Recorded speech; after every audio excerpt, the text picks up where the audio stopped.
Again, thank you for your patience. We are now streaming on Facebook. So we are going to run through this slideshow one more time, play music, and we will start in about 3 to 5 minutes. Thank you so much for your patience. We are now live on Facebook. And share screen.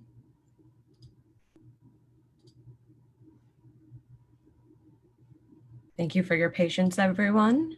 The flexibles shall not be broken.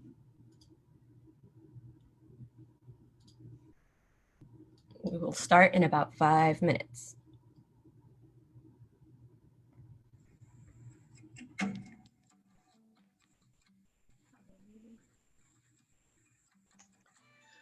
While you're waiting, please put any questions that you may have for the speaker in the Q&A at the bottom of the screen. Thank you.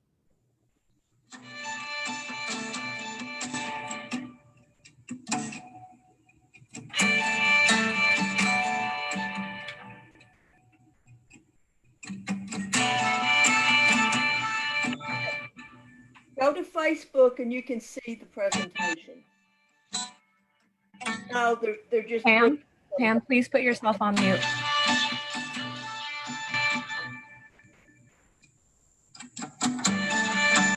Go to the text.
We will start here shortly. 1 minute.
it is my pleasure to introduce to you the AAUW State President, Gloria Long.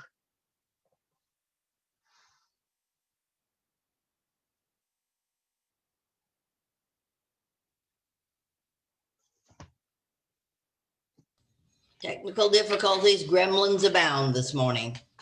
I'm Gloria Long, AUW Texas State President. Welcome to our first AUW Texas webinar featuring Lisa Maatz. If you have friends that you know are still trying to come in, please let them know that we are also on Facebook Live.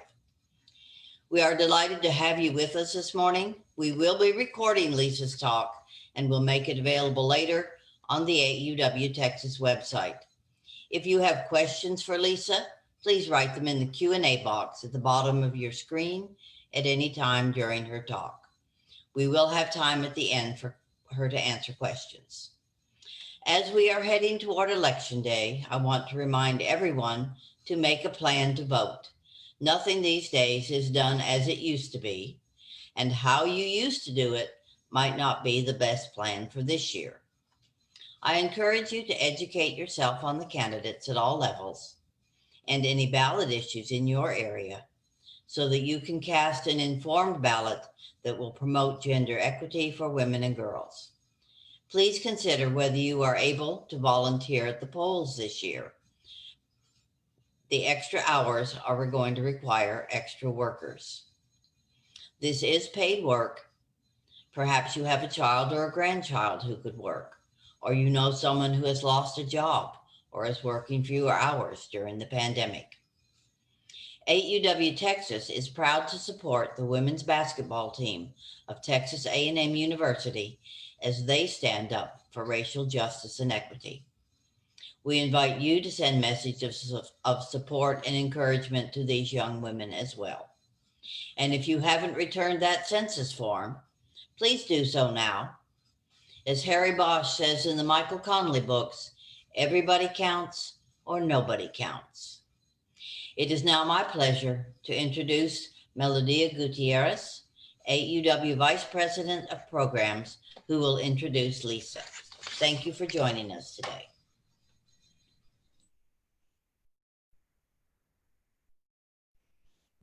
Good morning, everybody. It is my pleasure to join you. My name is Melodia Gutierrez, and I am the Programs Chair for AAUW Texas. As many of you know, Lisa Maatz's career is packed with decades of experience in making our world, our nation, and our communities a better place to live, work, and play, especially for women and girls. When I first met Lisa, I was her employee at AAUW. Lisa deftly guided a large team to advance equality for women and girls.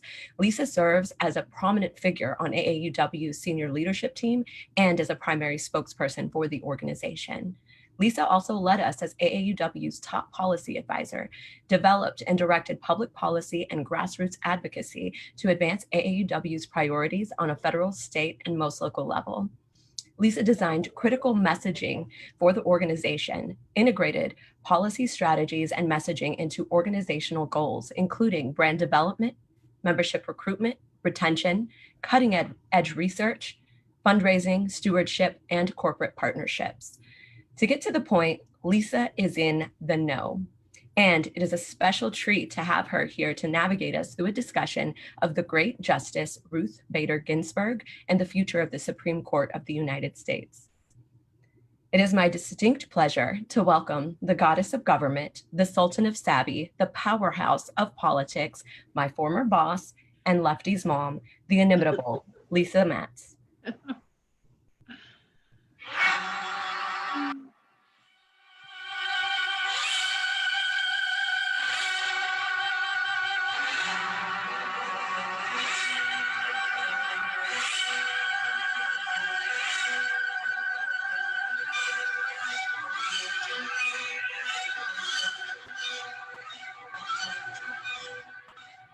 Hi, everybody.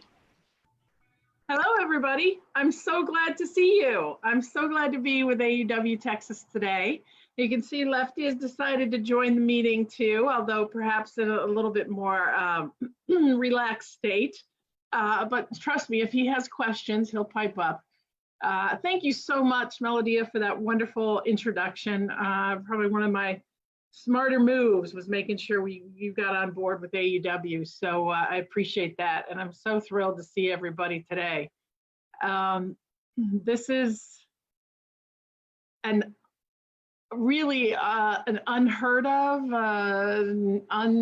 previously unnavigated path that we are facing right now in terms of women's rights, in terms of politics in America, in terms of women in the elections, and of course, in terms of the Supreme Court.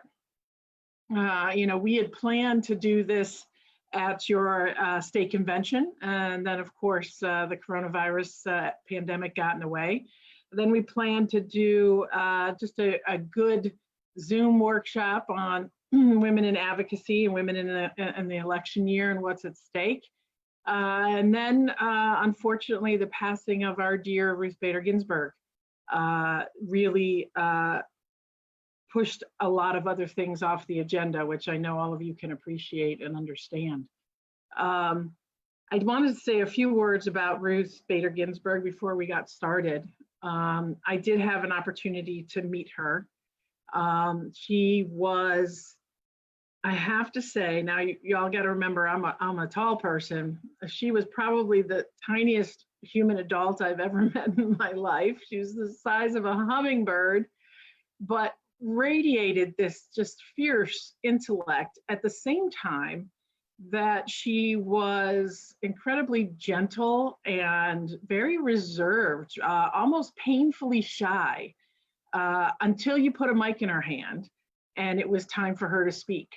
And then, she was everything you think of the notorious RBG being, in terms of witty and smart and incisive, and all those things that we are going to dearly miss. She broke through yet another glass ceiling yesterday by becoming the first woman to lie in repose in the National Capitol building in Washington, D.C. We can have a whole conversation later about why she's the first one, and it took us till 2020 for them to let a woman to lie in state in the Capitol. But if anyone's going to break that barrier, having it be Ruth Bader Ginsburg obviously seems very fitting. That one of her last moves would be to break another barrier. One of the things that I have always found so compelling about Ruth Bader Ginsburg that I think was kind of little known. I mean, she took on this cult status in the last several years with the whole notorious RBG and those scathing dissents from the bench, and her special dissent collar that she would wear whenever she was going to give a particularly steaming dissent. I'll never forget watching her give her dissent in the Ledbetter versus Goodyear case. I honestly think there was steam coming out of her ears. She was just vibrating with indignation and, quite frankly, just fury at the other side for their ridiculous decision in that case. And of course, AUW became very involved in that in terms of working to get the Ledbetter bill passed. And part of the reason for that was not only because it was the wrong Supreme Court decision and how it affected equal pay and really any other civil rights litigation out there, but also because in her dissent from the bench, one of the things that Ruth Bader Ginsburg said was, Congress, you have to fix this. I mean, she literally called out Congress, which is a fairly unheard of thing, and said, you need to right this wrong and you need to do it fast. So that gave the coalition that we led to pass that bill that much extra energy. And I will tell you on a personal note that I've been in contact with Lily Ledbetter. She and I are great friends and maintain contact. And she's been getting a lot of calls. You might have seen her on television because she has such stories and such good things to say about Ruth Bader Ginsburg and the impact that she had, obviously, on her case.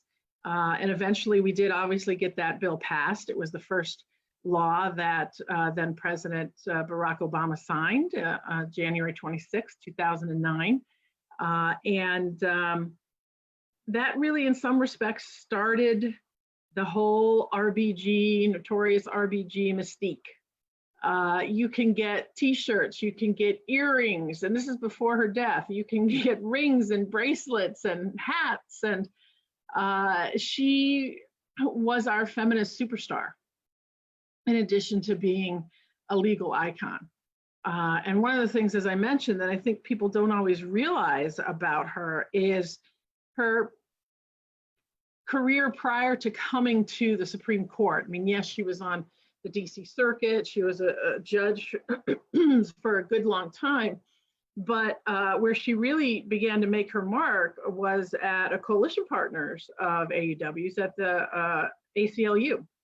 And she started the Women's Rights Project at the ACLU, which is still in existence today, still doing a ton of really great work. But she was, if you think about jurisprudence and kind of how, not just how law is made, but how it is enforced and how it continues to get, it's like clay, gets reimagined through as times progress. She had the foresight to see that she needed to take a different tact in terms of women's rights.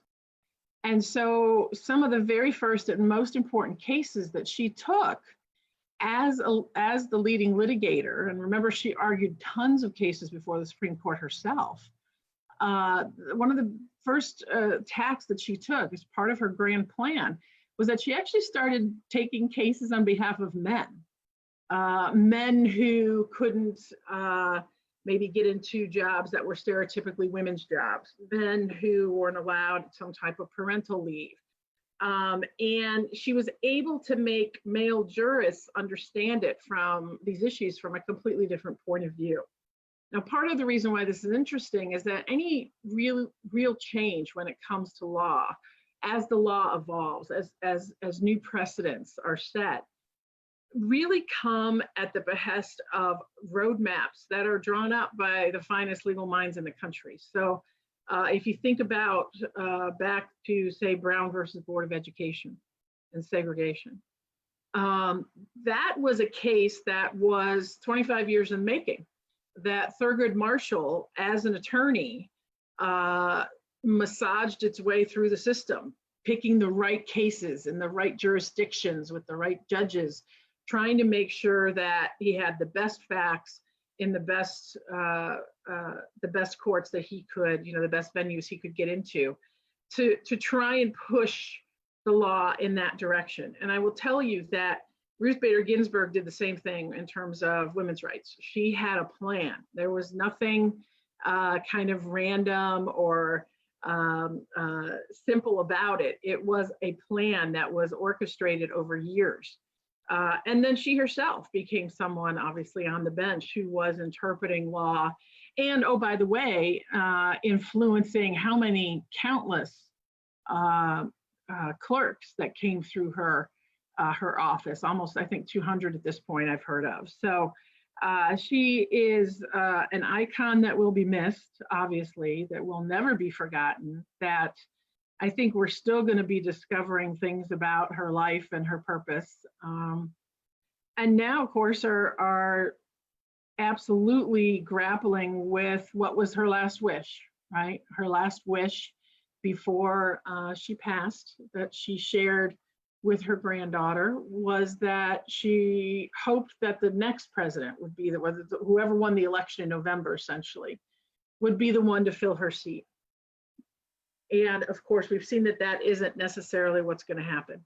So, as in some respects befits her reputation, Ruth Bader Ginsburg is still at the center of everything that we're talking about today. She's no longer on the court. She has been put to rest with the thanks of a grateful nation. But she is still very much on everybody's lips, because now, in this pivotal election year, when you keep hearing people saying, oh, we're 40 days, 35 days out from the election, I would say to you that's not true. I would say to you we are already in the middle of the election. Some of you have probably already voted. Maybe you voted absentee. Maybe you went and voted early. This election is already happening. So it's not only unprecedented in terms of having a Supreme Court selection process move forward this close to election day, but the notion that we should somehow wait or somehow that the election isn't already happening. I mean, trust me, there were people who had voted before Ruth Bader Ginsburg died in terms of the early voting. I know that's absolutely true here in Ohio. So this is absolutely historic times that we're living through. The pain, I think, for AUW folks, because of our mission, is that these are difficult times. We are, in some respects, struggling to see how the good works that we've done through the years can potentially be undermined by what's going on in the election and by what's going on with the Supreme Court. So I wanted to give that short introduction in terms of Ruth Bader Ginsburg and to let you know that Lily Ledbetter still thinks of all of you very fondly. She wanted me to say hello to you all. She knew I was doing this, and I did a similar Zoom for Ohio AAUW a few weeks back. But she has been busy eulogizing RBG herself, and that is suitable given all the work that they did together. They became friends after the decision. They became, I think they just felt kind of a connection given not only Ruth Bader Ginsburg's dissent, but kind of both of their lifelong fights for equality and equal treatment for women in the workplace. That's Lily's story as well, as you know. So we're going to talk more about the process of how the Supreme Court nomination is going to be made, because the president is going to announce his nomination this afternoon, early this evening, about 5 p.m. Eastern Standard Time. The news seems very clearly running towards the nomination being Amy Coney Barrett. Amy Coney Barrett is a 7th Circuit Court of Appeals judge, also has been a Notre Dame law professor, and is 48 years old. And that's something to keep in mind, because that means she is going to be pretty much on the court for the rest of our lives if she gets confirmed.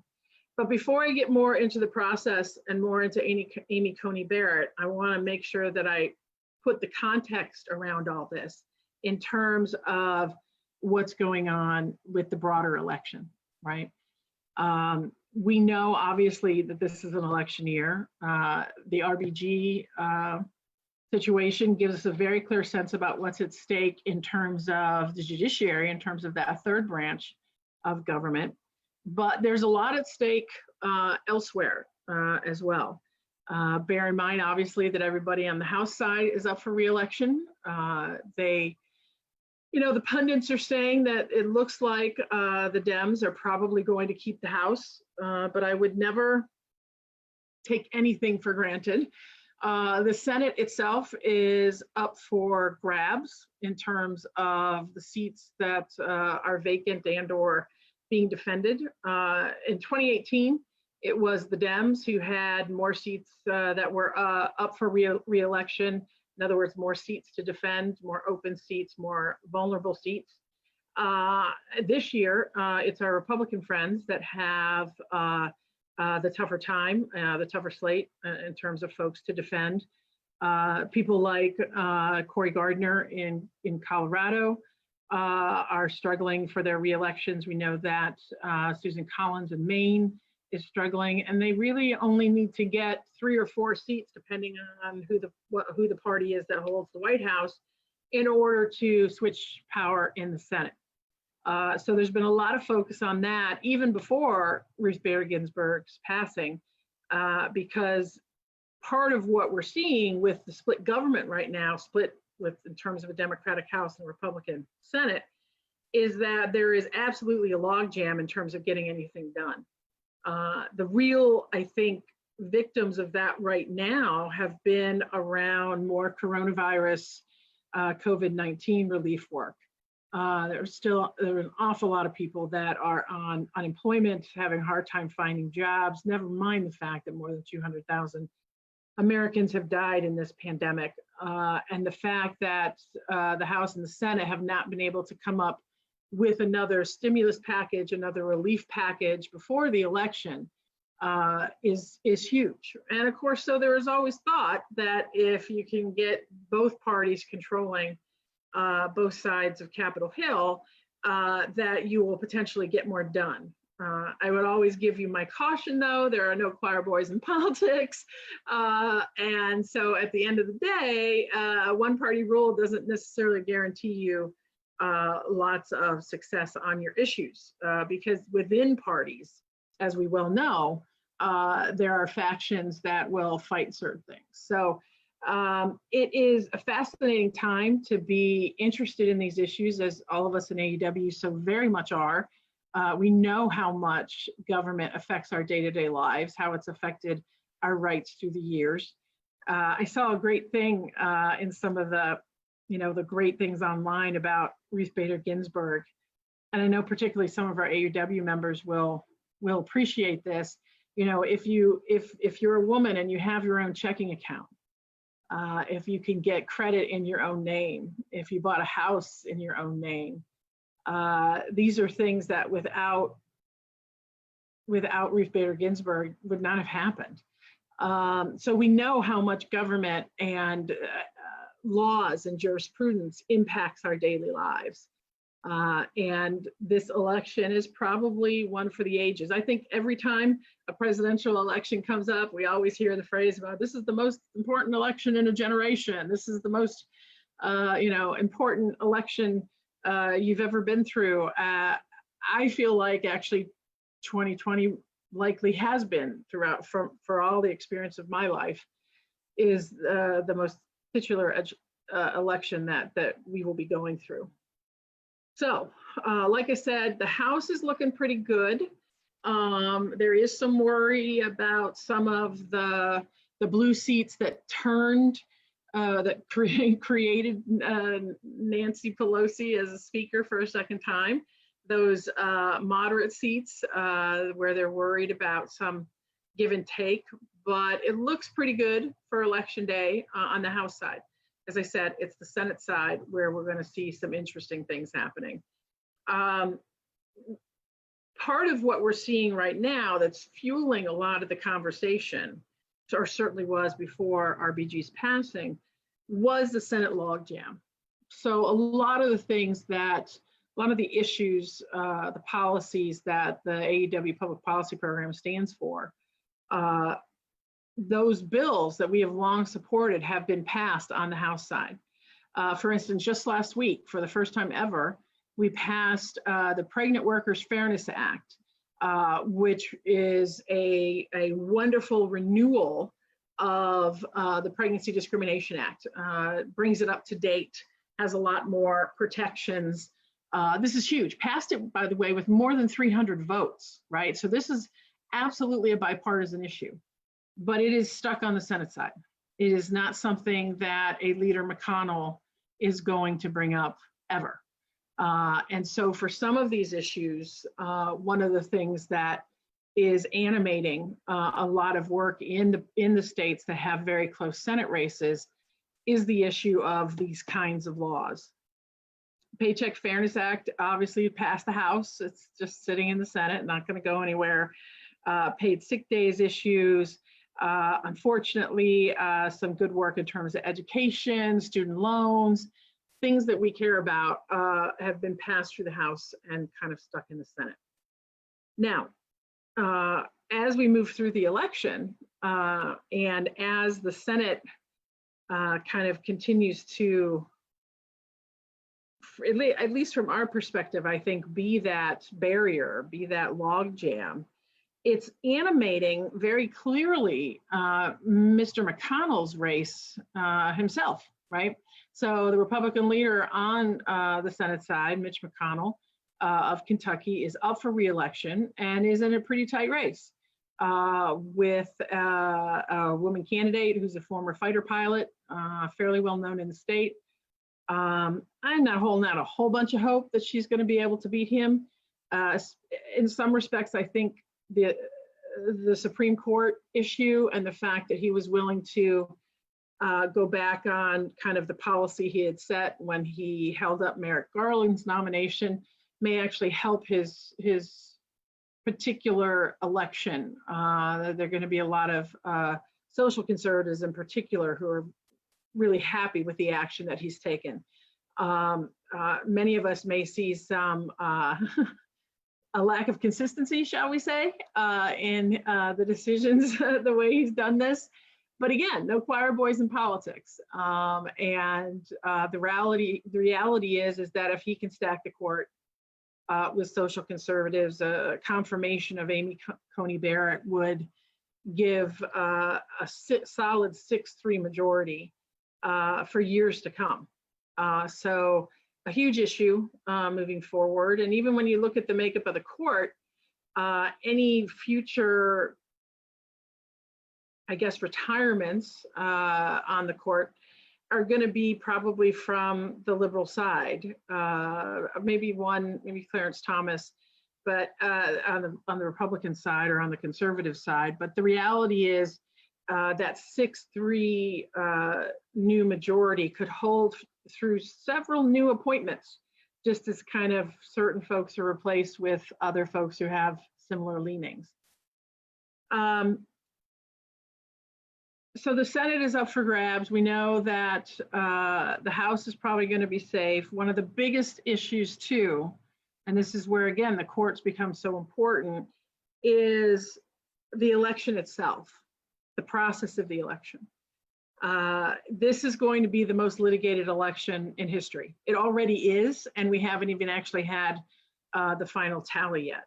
Litigation about vote by mail and absentee voting, litigation about how many drop boxes can you have in a county, litigation about moving election and polling places at the last minute. Some very real logistical issues, as was mentioned early on when Gloria was talking. And thank you, Gloria, for making this call happen. But the whole issue of poll workers, right? So many poll workers often tend to be older folks who are more susceptible to the virus and might not feel safe. So there's an unprecedented work going on right now recruiting younger poll workers. And our friends over at the League of Women Voters have really been leading that effort, and certainly would encourage you all to continue to recruit folks because states like Texas and Ohio are pretty behind the 8 ball in terms of having enough poll workers. And if they don't have enough poll workers, they'll literally close polling stations. And let's be clear about where we think those polling stations will be where they close, right? They'll be in poorer neighborhoods, they'll be in Black neighborhoods and Latinx neighborhoods. It will not be pretty as far as that goes. The other thing that some states are having to do is literally they're hiring people early because there is such a massive increase in the number of requests for absentee ballots and voting by mail that they're bringing in both volunteers and paid staff to help them meet the need to process those requests and mail them back out again. And then at least to start the process of opening them up and having them ready to be counted, depending on each state's rules, as the ballots are returned. So check with your local board of elections to see if they need that kind of help, because many of them are actively recruiting for that kind of assistance as well. That brings me to an interesting scenario when we talk about the election. We know that the president, unfortunately, has been setting the stage for what he thinks is going to be a rigged election. We also know, unfortunately, a lot of folks who truly support President Trump will believe pretty much whatever he says. And there's a lot of concern that his constant talking about the votes being rigged and vote by mail, being a way to set the election against him, is that he is trying to set things up so that he can question the validity, the legitimacy of the election vote when it comes out in November. One of the things that's going to happen that may stir that fire is because there are going to be so many people voting by mail, we may actually have an unprecedented thing happen where not just the presidential race, but a lot of races can't be called on election night itself because there are still so many ballots that have to be counted, not from in-person voting, but in fact from the whole vote by mail process. So we could actually see a scenario where when we say go to bed on election night, that according to the numbers, and this is really going to depend on how a lot of these news services report things, going to have an impact. But if they're reporting numbers, it may look like Donald Trump is actually very much in the lead. He may even, I wouldn't put it past him to declare victory, even though, less than 15 or 20 or 30% of the vote is in. And then the next day to come in and see that start to tilt back the other way potentially into Mr. Biden's direction. And that unusual process of having lots of votes on the back end that have to be counted on paper is just going to fuel, I think, those folks who want to say that the process isn't legitimate and create more issues. So one of the things you should know is that both parties are very much at work on scenarios for what's going to happen on election day and beyond. They've got lawyers in place. They're already writing briefs and putting together information so that they can address these issues. The other thing, of course, is any kind of particular issues that might be happening on election day. And I'm going to put a phone number in the chat box. And it's just 866-R-VOTE, 866-R-VOTE. And that is an election protection hotline. You can call them. You can also text that number. If you see something funky, and it can be now too, say you go to vote early and something's happening that you think is weird, call that number. If lines are too long, if you're seeing a disproportionate number of people of color being turned away, if you yourself are having trouble voting, that's the number to call. And I would encourage all of you, don't assume that you are registered, right? Voter registration deadline is here in the first week of October. And you may think, I've been voting for years, of course I'm registered. A lot of states have been purging people with no explanations. And so there are websites, you can even do it on the 866-R-VOTE election protection website, where you can literally double check to make sure that you are in fact registered still, and also where your polling place might be. Because again, as Gloria said, how you voted before may very much not be how you're voting this time. So be flexible, be prepared, and be persistent. Don't give up because we need every vote to count. AAUW will never tell you how to vote, but boy, we want to make sure you do.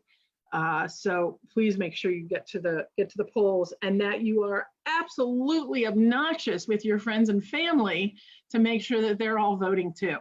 That's the other thing that's going to be really important in terms of the legitimacy of this election. If we can get record turnout, it's really going to help, so that whoever wins can literally say, they hopefully won the popular vote.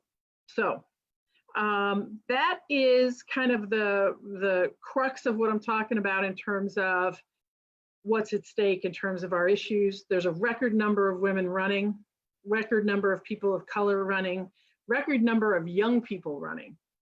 So all of that is a sea change that I think is very much welcome, both at the federal level, but at the state level as well. I don't care if the race is for US Senate or local dog catcher, there are more young people and women and people of color running, and that is a good thing to have that broader diversity reflected. We're going to get better law, better governance as a result, I have no doubt. Now, a little bit more on the Supreme Court decision, or Supreme Court selection, before we get to some questions. So as I said, the big rumor right now, of course, is that Amy Coney Barrett, she's 48, she's an Indiana native.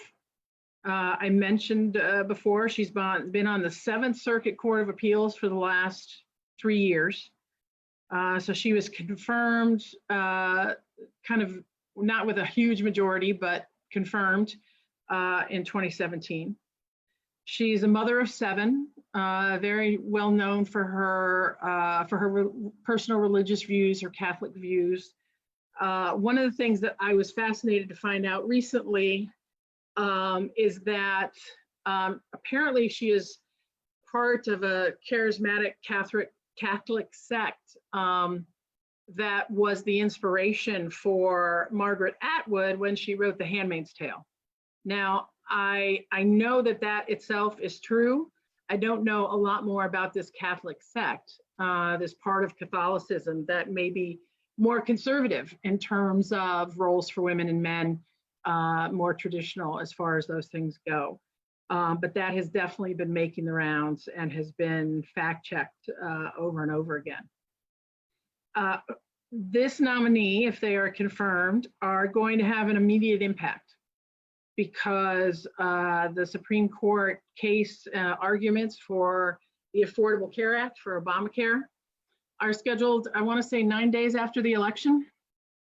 So whether or not Obamacare sticks around is going to be decided by a new court.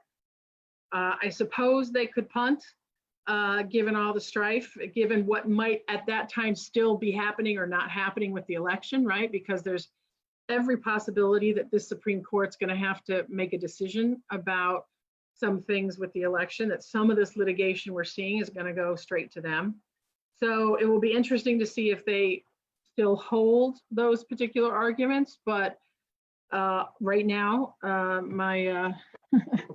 my Super 8 ball tells me that yes, they are going to probably still have that discussion. Whether they might not come with a particular decision right away is another question.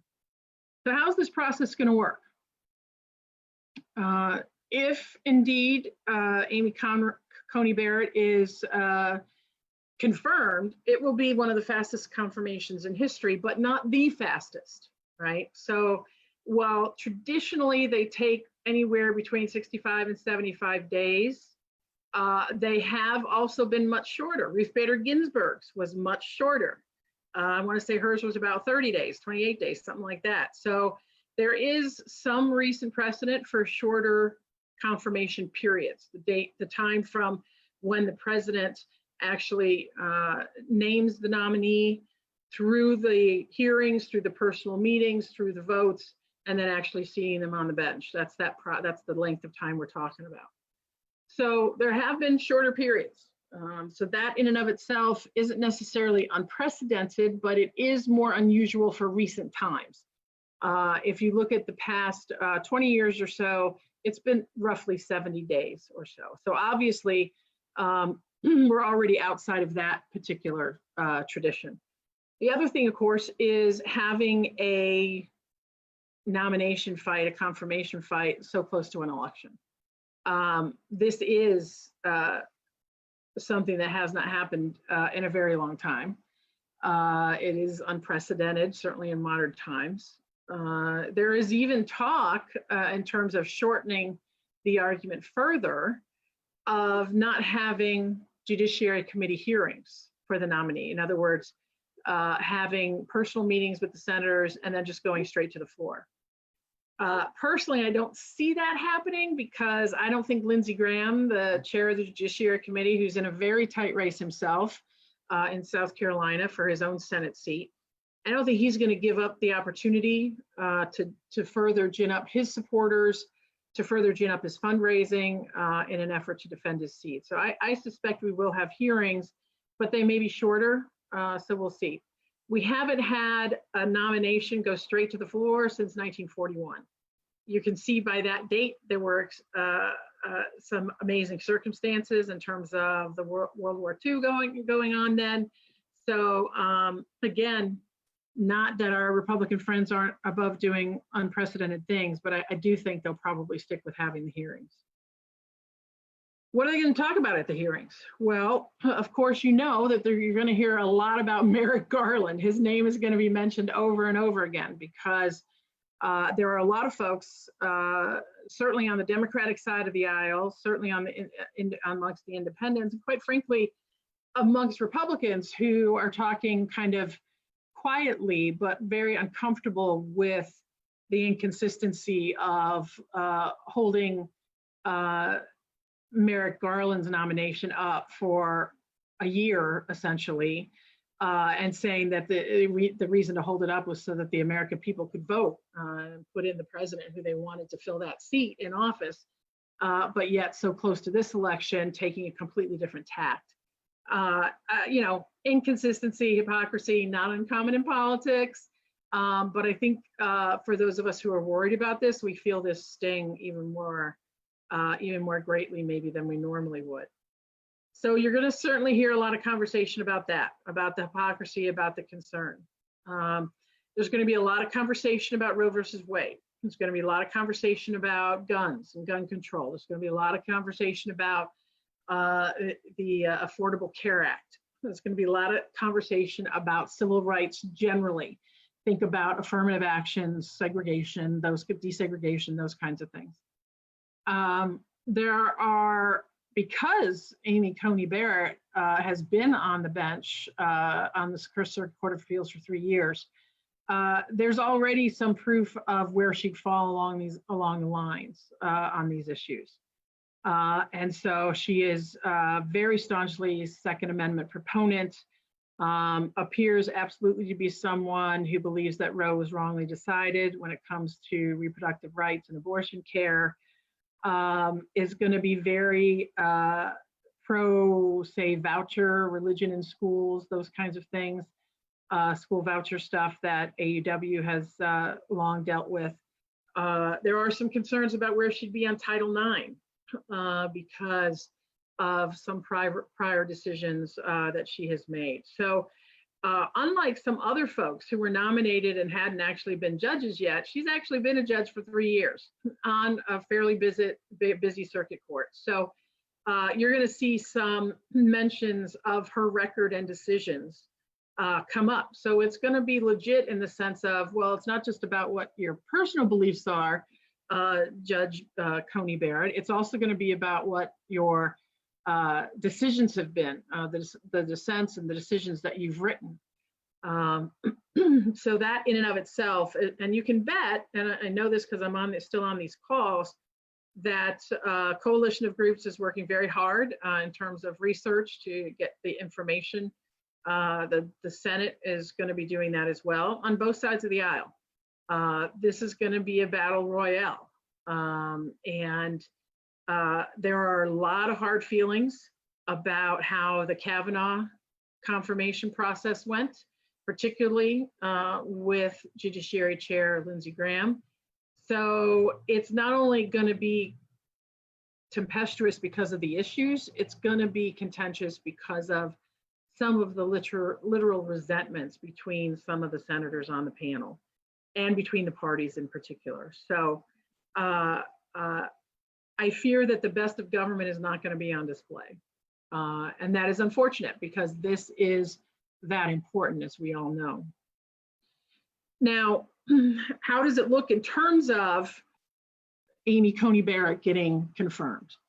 As you've probably seen, there are very clear targets that folks who want to block this confirmation, either because they don't like Coney Barrett or they don't like the way that the Republicans have gone back on the process that they set themselves in the Merrick Garland instance.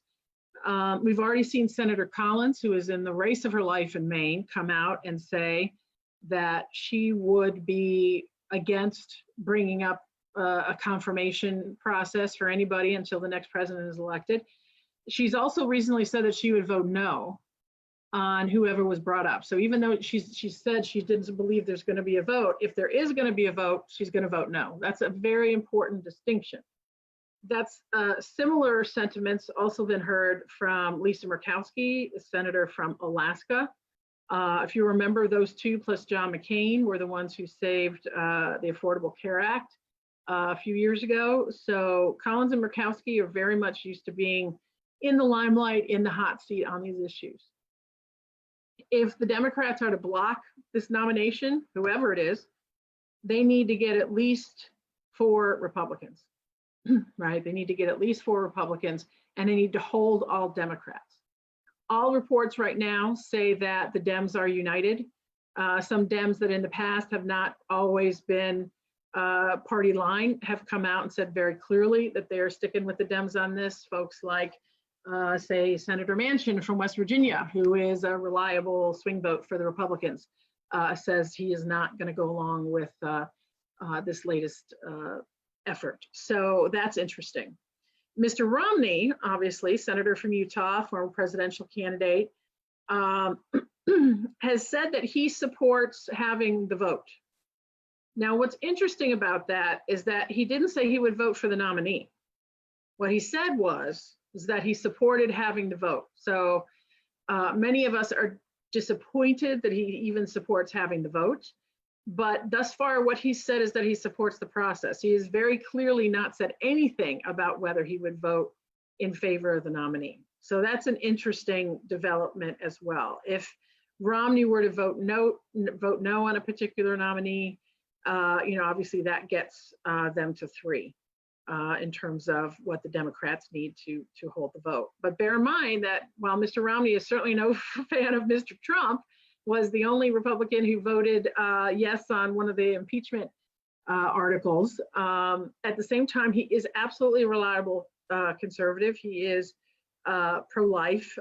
He is all those things that folks are concerned about in terms of Amy Conroy are very much a lot of the policies he's espoused. So it will be interesting to see how that works out. As the individual meetings happen, watch for how the Romney meeting goes. I think that could be pivotal.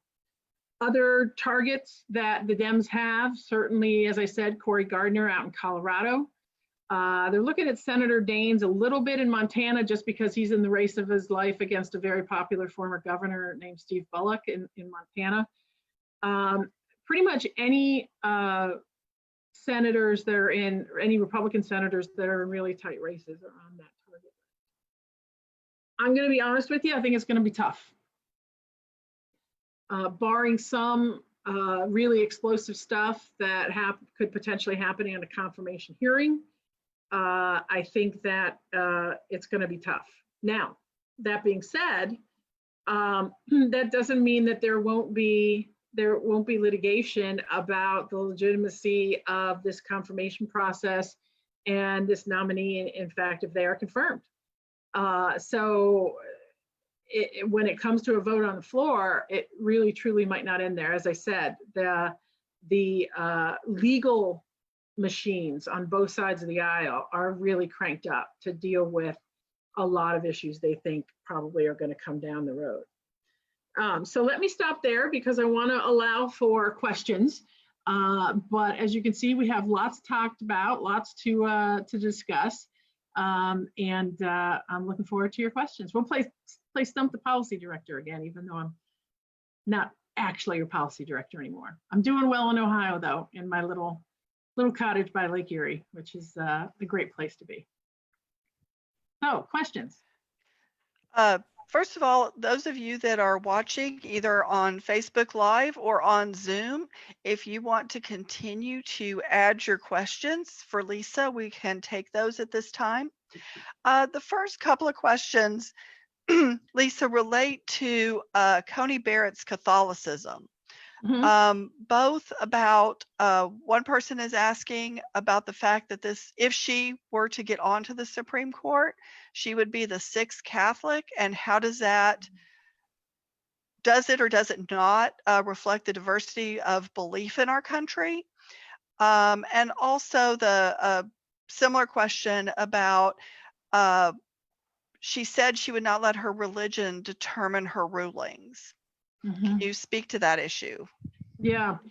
So as I said, with Amy Coney Barrett, we're fortunate in that we do have a couple of years here of opinions where she has assented or dissented on some cases directly related to abortion. One in particular was an Indiana case where they wanted to require parental consent for a minor to get an abortion. Regardless of how you feel about abortion, I'm sure we all also have opinions about parental consent and whether, you know, having parents being involved in that decision. At the same time, we also know that there are instances where parents can't be involved. If it's abuse, if it's adoption, you know, some of them have been, as I said, biological parents have to be involved. And if you're adopted and you can't find the person. So most states that have some kind of a parental permission law also have something called judicial bypass, which basically means that you can require parental consent, but if the young woman in question does not believe she can, you know, kind of get a fair hearing from her parents, she can ask for a judge to give the consent for the abortion. What we know is that the Indiana law that Amy Coney Barrett supported actually did not have that judicial bypass. So in other words, not only was it a parental consent law, which can have issues as we know, but it had no other option, no other workaround. And she seemed to think that that was just fine, even in light of Roe versus Wade. She's not someone who necessarily believes in stare decisis, in the importance of precedents and following precedents. You know, the whole notion of stare decisis is that once a judicial decision is in place and has been in place for a good long time, it becomes more disruptive to overturn it. And so thus should not be overturned unless there is really, really good reason, right? So, you know, you saw that with Plessy versus Ferguson in terms of civil rights issues. That was the case, the precedent for a long time, but in Brown versus Board, they felt it was important enough to overturn that precedent.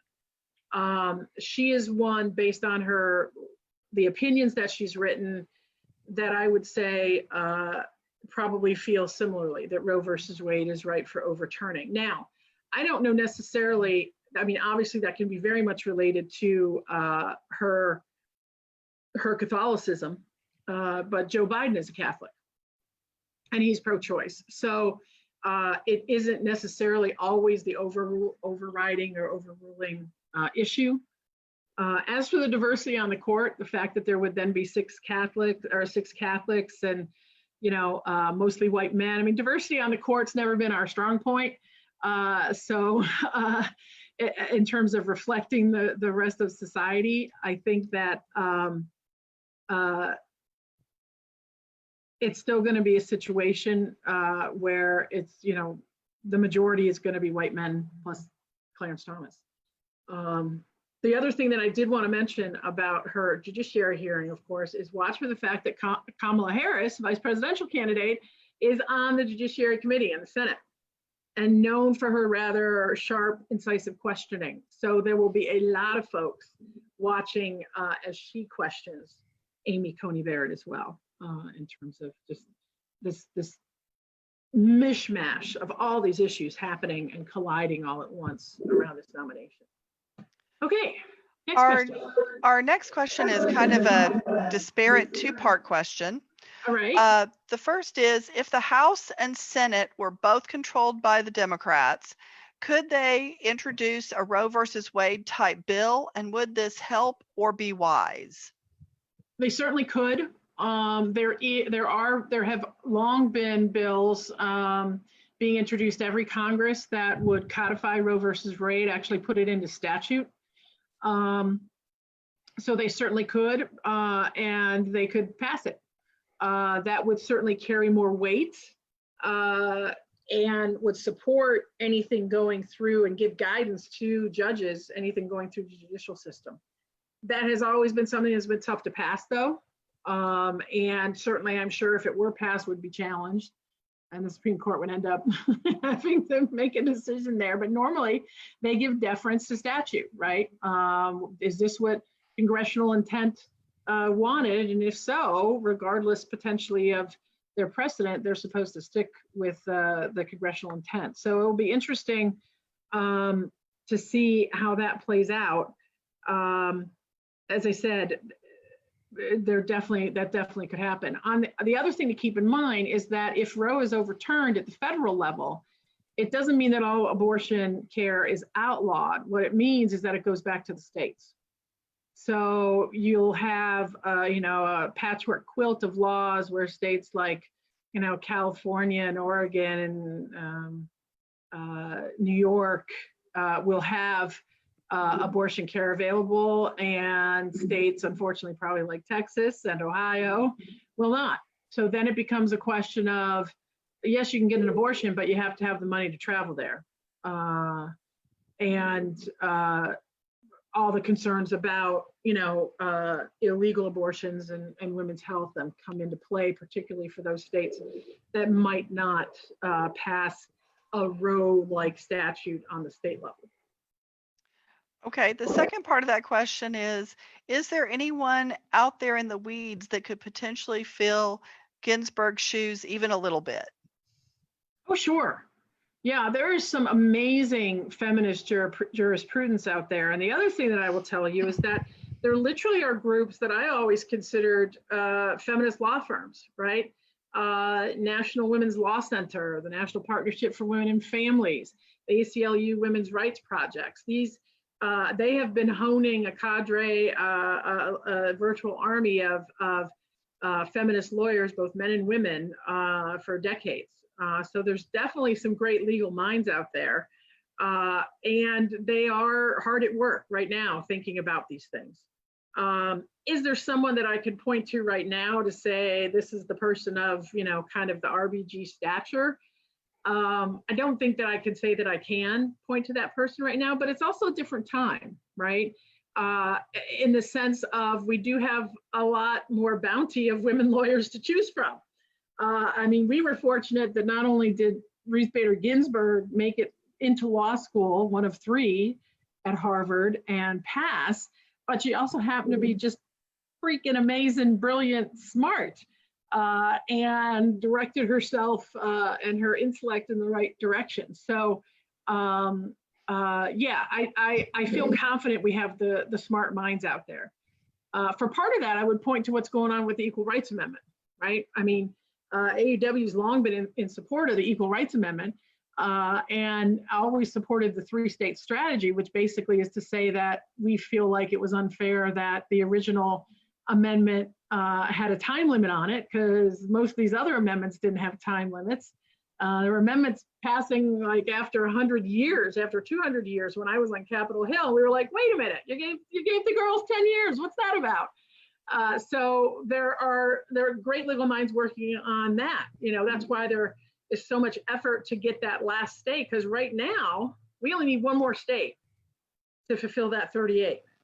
Now, then the litigation starts about whether or not that deadline was constitutional or not, right? And there are already great legal minds working on that. Okay. We've also got another question asking, what is the best thing we can be doing right now besides get out the vote and donating to particular candidates? Well, you've definitely hit it on the head right there in terms of getting out the vote, donating to particular candidates.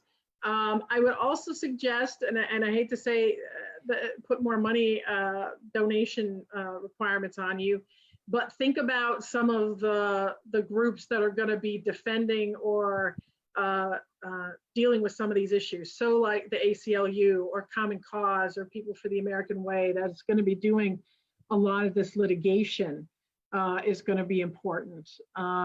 The other thing I would say is be very aware. I put that number in about the 866 our vote, the election protection stuff. Be observant, right? If you're standing in line for 2 hours at the polls, that's too long. Call, let them know. If you're seeing a disproportionate number of young people or people of color being turned away or forced to cast provisional ballots, make that call. You know, when you see something, say something, because not only does that help that individual situation, it's going to help some of this litigation down the road, because they'll be able to point to the number of calls, to the types of calls, to the kinds of complaints that have come in. So being aware, getting out the vote is huge. If you need to drive people to the polls, if you need to watch somebody's kids, you know, getting people to vote is going to be huge. We always have a better turnout in presidential years, but we really need to make sure people get to the polls this time. We really do, because there are going to be things getting into people's way. And it can be easy to quit or to back off if the line looks too long, or if it looks, you know. The other thing I would say is that for any of you who have any kind of mystical powers, if you can make sure it doesn't rain on election day, I would really appreciate it. Unfortunately, rain tends to depress voter turnout, but particularly on the progressive side of issues. Again, I'm talking about those barriers, and I don't mean to make light of it. Now here's the other thing I'm going to say. Those all feel like things to do before the election. And I want to make it really clear, and I don't think there's a group better than AAUW who understands this. The real work, in many respects, starts after the election in terms of holding people accountable. And oh, by the way, being part of the process that may still be litigated about figuring out who won and a peaceful transition of power. You all are opinion leaders in your community. People respect you, they respect your intelligence, they respect your reasoned opinions. And sharing them in a safe and appropriate way is going to be really important between now and the election and after the election. There's a lot of knee-jerk, and pardon my French, but a lot of knee-jerk, crazy-ass partisanship going on that has nothing to do with actual conversations about how to get stuff done for women and families. So we need to, where we can, where we feel like we safely can, try to take that down a notch and have that reasonable conversation. There's nobody better at it than we are. And we've got kind of a related question about everything that's going on with the post office and how the mail is affecting voting for absentee, whether it's, you know, they're local or whether they're college students or out of state for some other reason during the election. Yeah, so there's a couple of things. If you are voting absentee and you can somehow literally physically turn your absentee ballot in at the drop box at your Board of Elections, I would encourage you to do that. You know for sure it's going to get there then, because you literally dropped it off and put it in the box yourself. That is, I think, going to be key. Unfortunately, this plan to undermine the Postal Service is working. Even judges who have said that you have to put those, you know, machines back online so that they can move the mail faster. I just read something yesterday from the postmaster saying that all those machines he took offline can't be put back online because they've been pirated for parts and they're no longer available for usage on their own. Every trick in the book, my friends, truthfully, every trick in the book. There is, I think, nothing beyond the pale in terms of what's going to be happening with this election. The postage issue could be something that's a concern. I was just talking with some Ohio voting rights groups who are buying postage so that they can give it to folks to put on their return ballots, because not everybody has stamps handy or even knows how to get stamps. You know, think about how some younger people, they don't mail stuff, right? So stamps is a big issue. Not only is the mail moving slower, but they're going to post offices, particularly in poor districts, and there's a shortage of stamps. So, you know, talking with some of the groups that are really working to get out the vote for more disadvantaged folks than us, whether it's the Urban League or the NAACP or the National Council of La Raza, United States Student Association, whatever it might be, those are folks that may also benefit from your generosity if you've got it, from your time as well. It could be as simple as you being able to buy stamps in your neighborhood and giving them to someone in a neighborhood where they're short, right? It's going to take, I think, that kind of effort. But the Post Service they've done a good job screwing it up. And for me personally, I'll just tell you, I'm going to take this little point of personal privilege. I get so irritated by this because when people say the post office needs to, that is not making money. The post office is a service.